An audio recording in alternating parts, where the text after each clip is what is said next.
சம்பவம் சொல்றேன். ஒரு நண்பர் அவர் வீட்டுக்கு படியேறி அவர் மாணவனோட பள்ளி மாணவனோட வீட்டுக்கு ரெக்கமெண்டுக்கு போயிருக்கிறார்.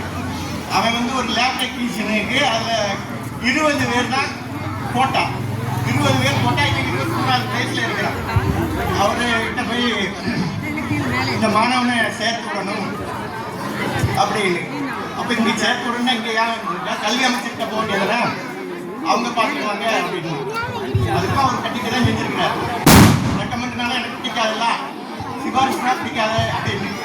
அப்போ அவரு சொல்லியிருக்கிறார் அந்த நண்பர், இவர் ஒரு சலவை தொழிலாளருடைய மகன், அதனால அவருக்கு கண்டிப்பா நீங்க கொடுங்க. அந்த சமுதாயம் கல்வி அறிவு ஒன்றும் அது தெரியாது, பண்ணாங்க தான் சொல்லுவாங்க அவங்கள. அதனால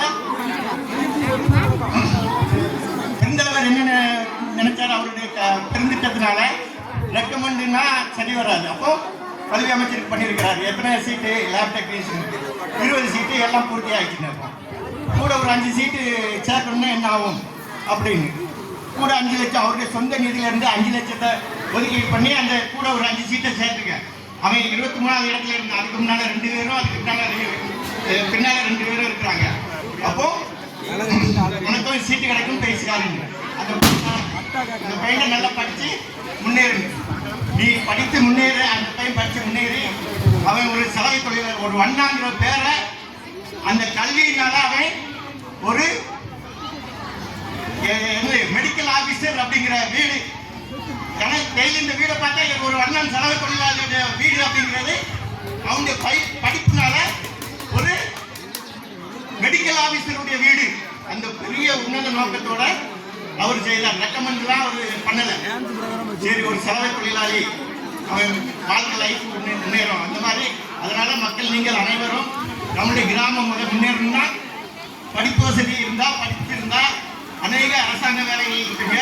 நம்மளுடைய பொருளாதாரம் முன்னேறும், நம்மளுடைய வாழ்க்கையும் உயரும். அதனால பொதுமக்களாக நீங்கள் பிள்ளைகளுக்கு ஒழுக்கத்தை அமெரிக்காவில் ஒபாமா